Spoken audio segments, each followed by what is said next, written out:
बिस्मिल्लाहिर्रहमानिर्रहीम। अस्सलाम वालेकुम नाज़रीन। कटे पटे होंठों को नरम और मुलायम बनाने के लिए, काले स्याह होंठों को गुलाबी गुलाबी बनाने के लिए डॉक्टर उम्मे राहील का बताया हुआ सबसे बेस्ट तरीका, सर्दियों में इस्तेमाल होने वाला ये बेस्ट तरीका है। इसको आप ज़रूर इस्तेमाल करें। अपने होंठों को गुलाबी बनाएं, अपने होंठों को खुश्क होने से बचाएं, कटने फटने से बचाएं। नाज़रीन, क्या आपके होंठों की रंगत काली स्याह है?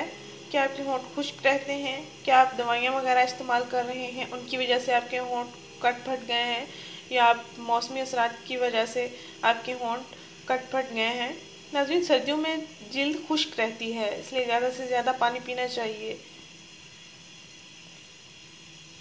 जब जिल्द में पानी की कमी हो जाती है तो ये फटना शुरू हो जाती है। पाँव की एड़ियाँ, होंठ, ये नर्म हिस्से कटना फटना शुरू हो जाती हैं। नाज़रीन, दिन में ज़्यादा से ज़्यादा पानी पिएं ताकि जिल्द आपकी तर रहे।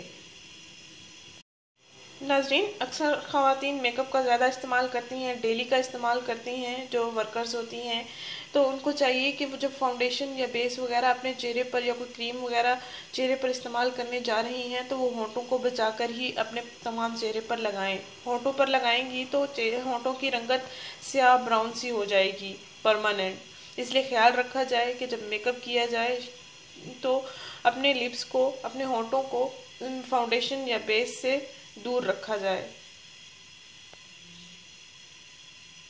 होंठों को गुलाबी गुलाबी बनाने, नरम मुलायम बनाने, उनकी स्याह रंगत को ख़त्म करने का ये ज़बरदस्त तरीका है जो मैं आपसे शेयर करने जा रही हूँ। नाज़रीन, आपने करना ये है कि रात को सोने से पहले आधा चम्मच जैतून का तेल ले लेना है और आधा चम्मच शहद ले लेनी है। इन दोनों अज़ा को थोड़ी देर के लिए गर्म कर लेना है। जब ये नीम गर्म हो जाए ना, ताकि ये अच्छी तरह मिक्स हो जाए, इसलिए इसको गर्म करने का मैं कह रही हूँ। जब ये अच्छी तरह से मिक्स हो जाए तो इसको नीम गर्म करके अपने होंठों पर लगा लें। हल्का हल्का मसाज करते रहें 2 मिनट तक ताकि ये जज्ब हो जाए।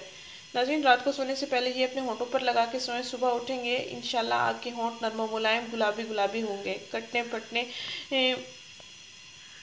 से महफूज रहेगी होंठों की जिल्द। नाज़रीन, इस चैनल को ज़रूर सब्सक्राइब करें, इस वीडियो को ज़रूर शेयर करें। शुक्रिया। अल्लाह हाफिज़।